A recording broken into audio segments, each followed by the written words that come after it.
anyway, she worked hard to get here, and you're going to really enjoy her story. Ms. Karen K.K. Owens. Okay,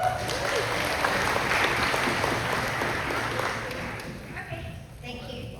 Hello, everyone. In 1971, at the Whistling Pig here in Georgetown, there was a 14-year-old girl named Irene Elizabeth Cooper. That was my mother. She was standing there and she saw a car pull up. It was a 69 Mach 1 Mustang. It was gray with red leather interior. There was a boy driving and he had 5 girls crammed in the car with him. And that was my daddy. My parents met that night. My daddy loved my mama and my mama liked his car. My parents wanted to get married, but my grandfather, he worked at the paper mill and he wasn't having it. My mom was 14, she had turned 15 on June the 13th. From July 29th, my dad said, that's it, we're doing it. So he took my mom to Conway. They went to the Army surplus store, and my dad bought a black granny dress, a black wig, purple high heel shoes, makeup, stockings, and if you knew my dad, you'd know he is not feminine. He's a Vietnam combat war veteran. He had just gotten back, but he put that dress on at the filling station across from the Conway courthouse. He marched right over to the courthouse and he walked 25 steps up.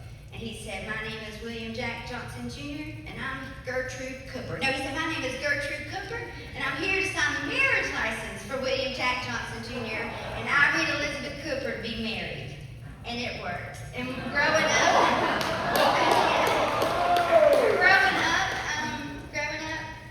when he told the story, he would always say that he got the license and ran out the door.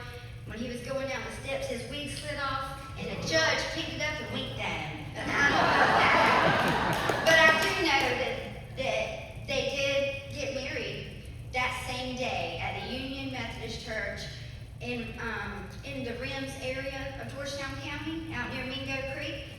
My daddy come from a sharecropping family. They cropped tobacco. Like I said, my mama, her daddy worked at the paper mill. You know, they didn't have anything given to them. At that particular time, he had just gotten back from Vietnam. He took his money from the war and he bought the car. That's what he had. He really couldn't afford the gas to go in it as much, but he had the car. And so my parents, at that particular time, the paper mill and the steel mill, and it could have just been a week, I don't know, but they both said we're not hiring Vietnam veterans right now. And at that time it seemed unfair, but it ended up being the biggest blessing ever because my dad would have never found what he loved to do, which was building bridges. So my parents left Georgetown and they were bridge builders and we moved all over the Southeast. I lived in every state in the Southeast, some states 3 or 4 times. It's really crazy because growing up, people would say, where are you from? I'd say, I'm from Georgetown. Well, then whenever I moved to Georgetown, they'd say, where are you from? And I'd say, well, I'm from Georgetown. And they'd say, well, you didn't go to high school here. So I'd have to tell them, I'm from Georgetown. My parents are from Georgetown. But we moved away building bridges, and Georgetown was always home. So my parents were gone for 38 years. And they built bridges all over the Southeast.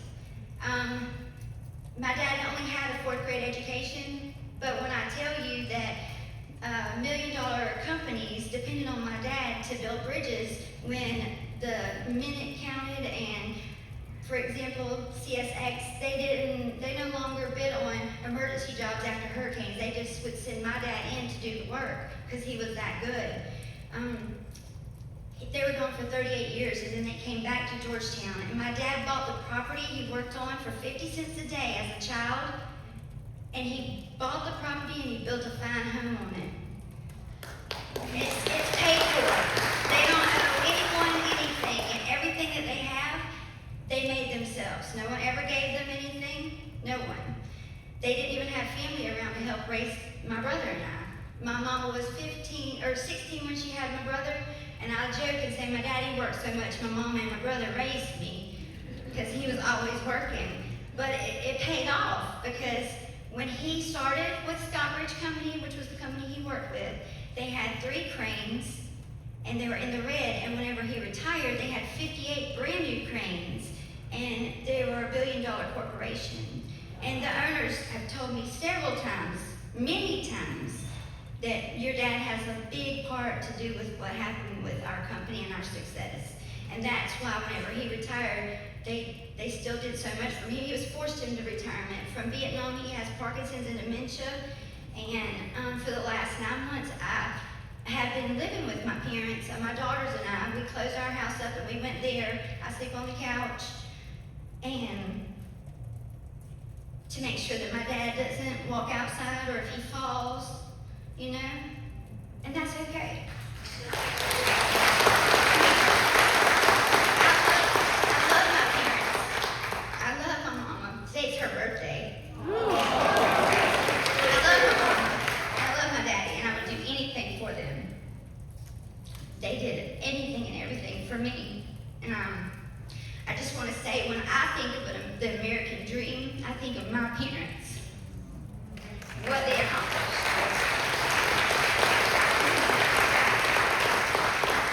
It's a lot to live up to. And for years I kind of chased that, but now that I'm older, they love me just as I am too.